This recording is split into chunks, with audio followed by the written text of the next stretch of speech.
This program is proudly brought to you by Ebonite, reminding you to bowl to win. Welcome to Let's Talk Bowling with Andrew Frawley.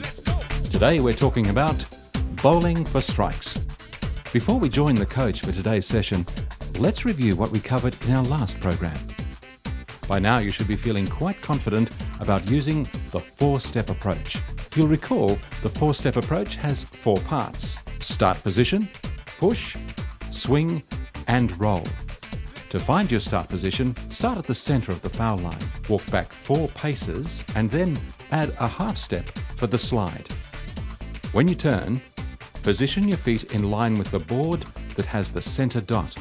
For example, right-handed bowlers line up their left foot on this board.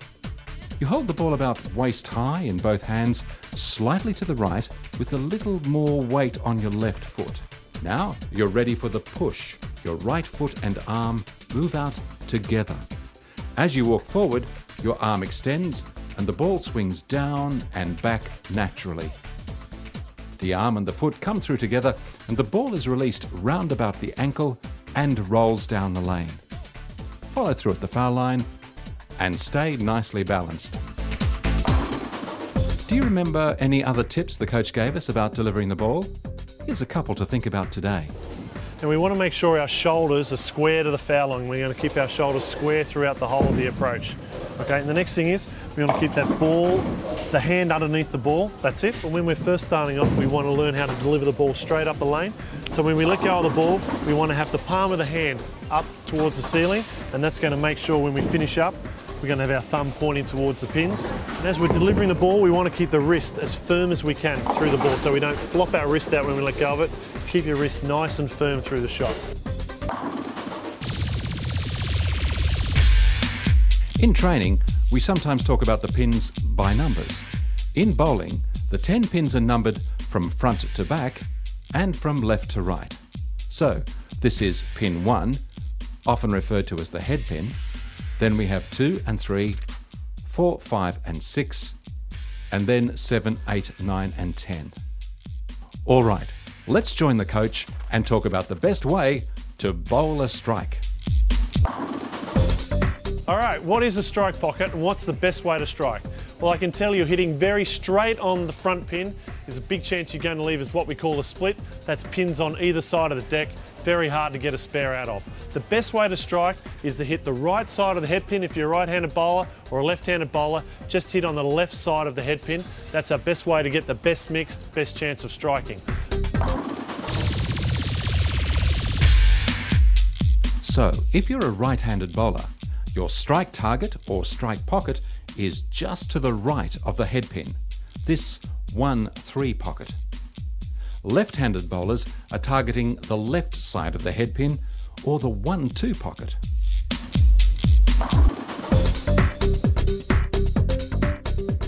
When most people start bowling, they just aim for the pins, but those are 18 metres away. Wouldn't it be great if you had something closer to aim at?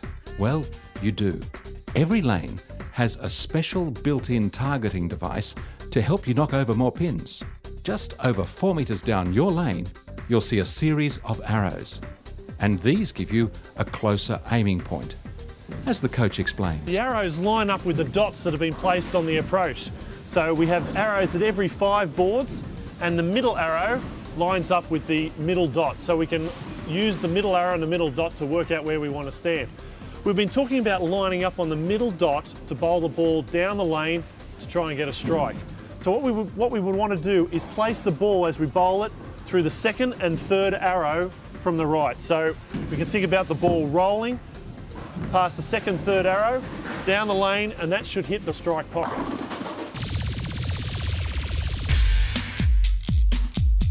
Okay, now we've talked about starting on the middle dot, and then we've spoken about rolling the ball between the second and third arrow to line up with our strike pocket.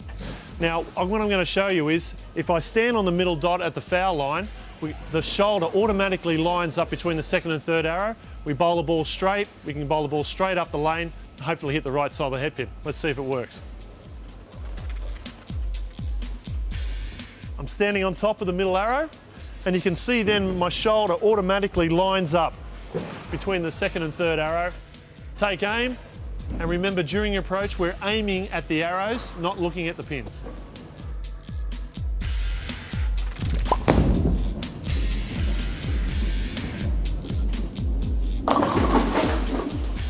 Well, we nearly got there, but you can see the ball hitting the right side of the head pin between the second and third arrow. That gives our best chance for a strike.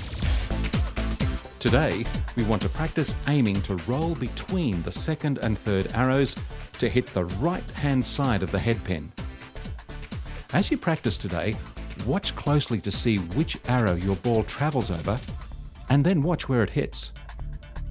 Try rolling a shot over the second arrow, and then the third arrow, and then between the second and third arrow, and see what difference this makes. This way, you will find the spot in relation to the arrow that works best for you. As you become more confident working with the arrows, aiming for strikes will become a lot easier. All right, we're going to do some practice on targeting.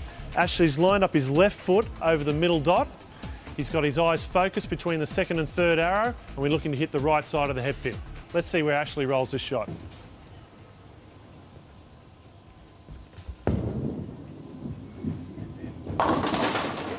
All right, Ashley, whereabouts will we roll that ball? That was about the third arrow. That's right, yeah, just a little bit to the left of the third arrow. That's why the ball went over to the other side of their head pin. We still hit the head pin, that's not bad. So all round, a pretty good shot. And what we want to do now is practice aiming our targets and watching the ball roll between the second and third arrow. And just keep practicing, head down, good balance at the line, and see the ball going between the second and third arrow. We'll leave you to get some practice. Good roll. In our next session, we'll talk about spare shooting. That's in the next episode of Let's Talk Bowling. See you then.